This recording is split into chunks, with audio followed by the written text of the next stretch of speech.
80കളിൽ Indian യുവത്വം ഏറെ പ്രതീക്ഷയോടെ നോക്കിക്കണ്ട ഒരു ഭരണാധികാരിയായിരുന്നു രാജീവ് ഗാന്ധി.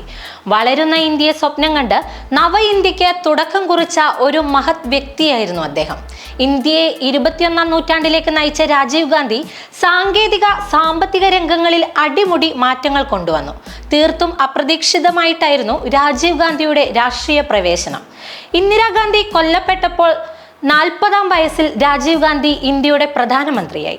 1984 പൊതു തെരഞ്ഞെടുപ്പിൽ കോൺഗ്രസ് രാജീവ് ഗാന്ധിയുടെ നേതൃത്വത്തിൽ വൻ വിജയം നേടി വീണ്ടും അധികാരത്തിലെത്തി.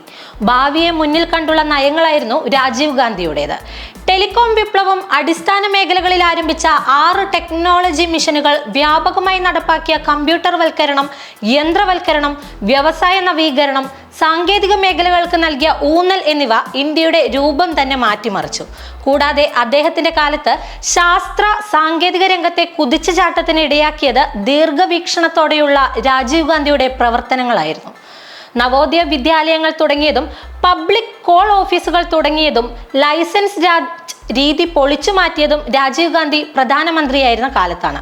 പഞ്ചാബ്, അസം, മിസോറാം എന്നീ സംസ്ഥാനങ്ങളിൽ സമാധാനം പുനഃസ്ഥാപിച്ചതാണ് അദ്ദേഹത്തിന്റെ മറ്റൊരു വലിയ സംഭാവന. കൂടാതെ അമേരിക്ക, ചൈന തുടങ്ങിയ രാജ്യങ്ങളുമായുള്ള നയതന്ത്ര ബന്ധം ശക്തമാക്കുവാൻ രാജീവ് ഗാന്ധി ശ്രമിച്ചിട്ടുണ്ട്. മാലിദ്വീപിലും ശ്രീലങ്കയിലും ഉണ്ടായ ആഭ്യന്തര പ്രശ്നങ്ങളിൽ ഇന്ത്യ സൈനികമായി ഇടപെട്ടതും രാജീവ് ഗാന്ധി പ്രധാനമന്ത്രിയായിരുന്ന കാലത്താണ്.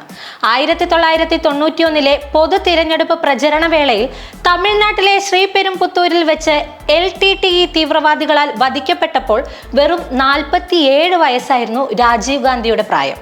ഇന്ത്യക്ക് ഏറെ സംഭാവനകൾ നൽകേണ്ടിയിരുന്ന ഭാവന സമ്പന്നനായ ഒരു ഭരണാധികാരിയുടെ അകാലത്തിലുള്ള വിയോഗമായിരുന്നു അത്.